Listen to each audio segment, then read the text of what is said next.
¿Qué tal? Muy buenas tardes. Soy el maestro Everardo Villaseñor González. Hoy me toca hablar sobre lo que fue mi ensayo que presenté para la materia de seminario de tesis que nos impartió el maestro Cristian Benítez. Yo estaba analizando qué derecho humano podía determinar o derecho fundamental podía escoger para poder realizar este ensayo.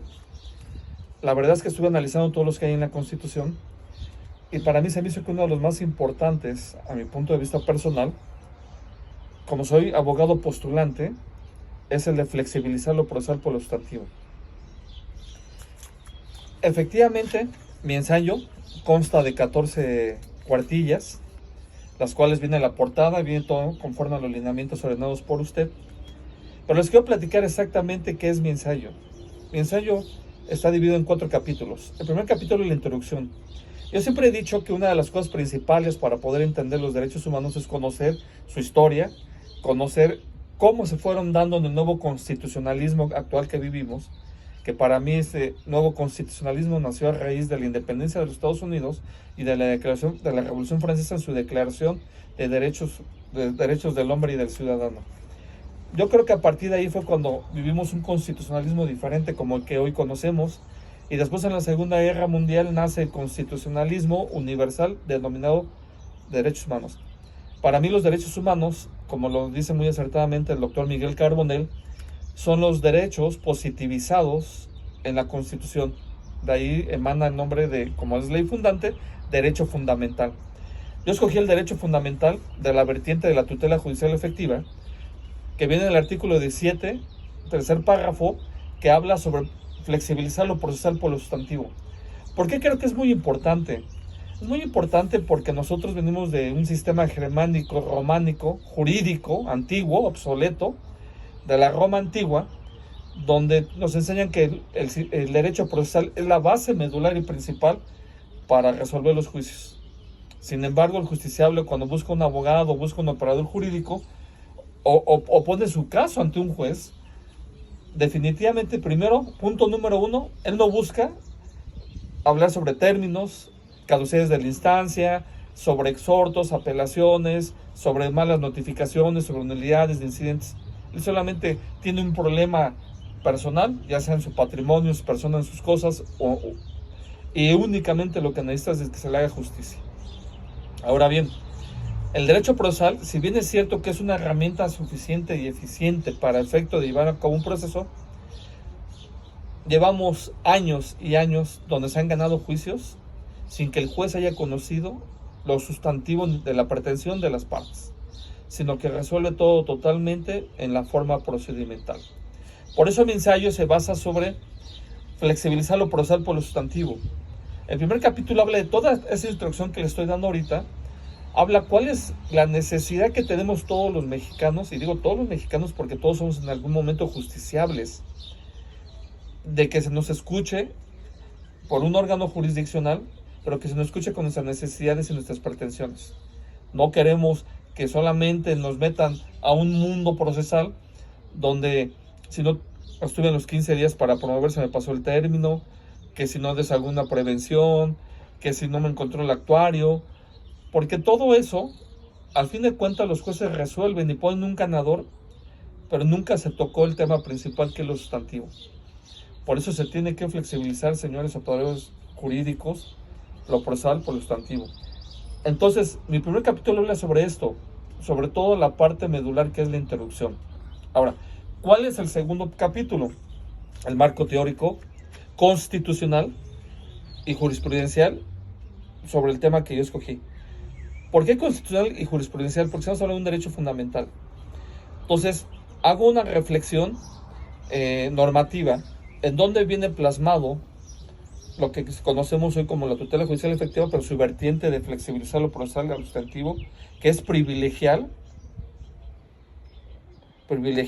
el fondo sin tomar en cuenta las reglas procesales o no tomarlas con una fuerza mayor que pasa actualmente en todos los juzgados. Vamos a un juzgado civil, un juzgado mercantil, un juzgado administrativo, y casi ahí parece más bien juicios procesales que juicios de justicia. ¿Qué es mejor para nosotros como justiciables? ¿Que nos impartan justicia o que nos apliquen el derecho procesal?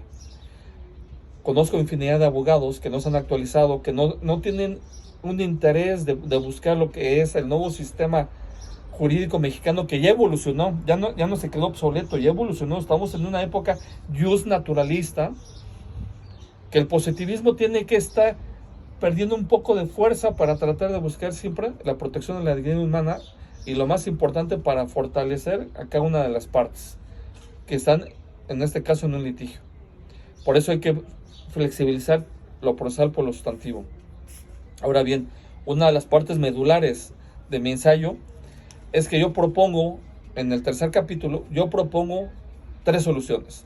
La primera solución, aunque quiero aclarar, y eso sí es muy importante, son soluciones que no pueden estar a mi alcance, porque son soluciones que tienen que ser a nivel autoridad, a nivel ejecutivo, a nivel legislativo e inclusive a nivel operadores jurídicos, que tendríamos que hacer. Mi primera solución para resolver una situación de que pueda haber una impartición de justicia total y absoluta, que es la tutela judicial efectiva, es decir, tutelar efectivamente la justicia. ¿Y cómo se va a tutelar? Resolviendo las pretensiones del fondo en los asuntos. Entonces, una de mis soluciones es de que efectivamente en el segundo transitorio de cuando se reforma el artículo 17 constitucional en el mes de septiembre de 2015, donde entra la reforma de este artículo 17, dieron en su transitorio 180 días para que se armonizaran y adecuaran todas las legislaciones procesales en todo el país, para efecto de que hubiera una igualdad procesal sustantiva ahora, donde se flexibilizara lo procesal por lo sustantivo. Situación que no ha sucedido, por lo menos en el estado de Morelos, donde yo me encuentro, no ha sucedido. Los jueces siguen siendo totalmente procesalistas. Los jueces continúan ganando juicios, digo yo ganando porque se venden a las contrapartes por puros actos legaloides procesales. Que el actuario va y no se presenta en el domicilio y toma una fotografía otro día y dice que se presentó tal día y hora, con la fe pública, la persona no se entera, cuando ya va a contestar ya va en rebeldía, al ratito pierde el juicio en su totalidad, pierde un patrimonio o pierde algo en posesión de su persona. ¿Y qué pasa? Fue por algo procesal y no se conoció lo sustantivo, cuál fue realmente la litis, qué fue lo que los justiciables andaban buscando. Entonces mi primera solución es que en ese segundo transitorio se ordene, haya un punto de acuerdo del Congreso de la Unión, que en este caso sería la Cámara de Diputados, para que se vuelva a exhortar y obligar a los estados a que armonicen todas sus legislaciones procesales dentro del parámetro de regularidad constitucional que ordena el tercer párrafo del artículo 17 constitucional. El segundo punto de solución que propongo es efectivamente, que yo creo que es uno de los más importantes que podemos hacer. ¿Por qué? Porque es parte medular de que nosotros, hoy como estamos y como estamos viviendo el sistema jurídico, podamos ser realmente jus naturalistas, tuteladores de los derechos, de la dignidad humana, y podamos proteger al indefenso ante el fuerte del arbitrario, sin perder los juicios de forma total y absolutamente procesal. ¿Qué es lo que pido? Que obligara a la colegiación de los abogados, que nos obliguen a que tengamos diplomados, actualizaciones sobre derechos humanos. Hay muchos abogados que se sienten, perdón por la expresión amigos, pero leguleyos, porque hablan y dicen que los derechos humanos, que la Corte sacó un resolutivo muy novedoso y que son especializados. No, señores, para ser especializados en una materia tienes que conocer la historia, la teoría, la práctica, y tienes que conocer, ahora sí que interdisciplinariamente, otras materias para poder entender cómo fueron evolucionando los derechos humanos. Entonces, ¿qué es lo que va a pasar? Si hay una colegiación, que en México existen, en el estado de Guadalajara un abogado no puede litigar si el Colegio de Abogados de Jalisco no le entrega a uno un tipo de credencial para poder litigar. Hay momentos importantes en los cuales la colegiación sirve para protegernos como abogados, para saber que el abogado está reconocido y está actualizado, y la más importante, la tercera, nos obliga a todos a estudiar. Conozco muchísimos abogados que tienen más de 20, 30 años que salieron de la carrera, siguen siendo licenciados en Derecho, no han pisado a partir de ahí ninguna área académica y se siguen vendiendo como los mejores abogados. La experiencia sin dogma no es jurista, y el dogma sin experiencia no es abogado. Entonces, una de las soluciones principales que ando pidiendo es esa, que haya una colegiación totalmente de los abogados, que todos los abogados tengamos que estar obligados a estar actualizados. En esa colegiación nos den un documento base para que podamos nosotros poder presentarnos a litigar o a postular, que creo que sería una de las partes principales y medulares para hacer. ¿Por qué vía sería? Pues lógicamente que se tendrá que modificar la Ley General de Educación en la parte donde viene toda el área profesional, para efecto de obligar a los licenciados en Derecho de que estén actualizados por lo mientras cada 5 años con algún diplomado, alguna certificación, para efecto de que también protejamos a la sociedad, porque a fin de cuentas nuestro trabajo es proteger a la sociedad y eso es parte medular. Otra de las soluciones que estoy ofreciendo también en mi ensayo, que creo que es una también muy importante, es que las escuelas judiciales de los tribunales superiores de justicia de todo el país, así como el Poder Judicial de la Federación, si bien es cierto que están impartiendo juicios, están impartiendo diplomados, es importantísimo que no nada más impartan diplomados, sino que también obliguen a sus jueces, secretarios, a que los tomen. En el estado de Morelos, la escuela judicial lleva pues una buena actividad procesal de capacitación, de actualización y de derechos humanos. Sin embargo, de todos los jueces nada más se escribe el 7, el 8% de ellos. Yo creo que eso tiene que ser obligado como parte de la carrera judicial que tiene que haber. ¿Para qué? Para que los jueces estén actualizados y para que vean que ya hay un paradigma ya diferente de derechos humanos y de juzgar. Es flexibilizando lo procesal con lo sustantivo, de conocer así a fondo cuál es la necesidad, qué es lo que está pasando en la materia familiar.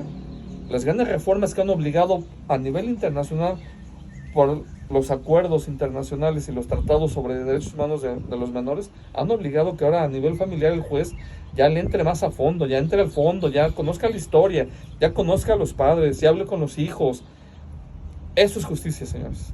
Eso es a lo que me refiero. Y en cambio los juzgados civiles ni siquiera conocen al actor ni al demandado más que 1 o 2, 3 veces, y por cuestiones procesales pierden los juicios, pierden su patrimonio, pueden perder la libertad inclusive, y pueden perder muchos derechos. Por eso son mis soluciones. Y mi capítulo final, que es la conclusión, yo concluyo que es una de las cosas más importantes que hay en México que debemos de tomar en cuenta, es la justicia.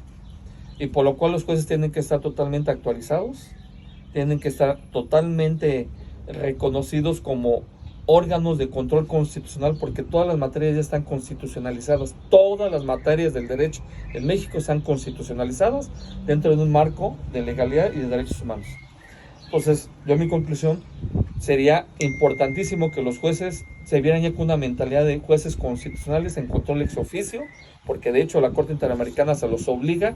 En la contradicción de tesis 293-2011 se les obliga, como fuente formal del derecho constitucional, que apliquen el control de convencionalidad interna. Es decir, que por primera vez actúen en los derechos humanos antes que el procesalismo. ¿Y cuál sería mi pregunta? ¿Cuántos años tardaremos en México para que por primera vez un juez civil, un juez mercantil no del sistema oral, un juez agrario, un juez laboral del sistema anterior y un juez penal puedan realmente conocer la historia, los hechos y dar el derecho y la justicia? Muchas gracias.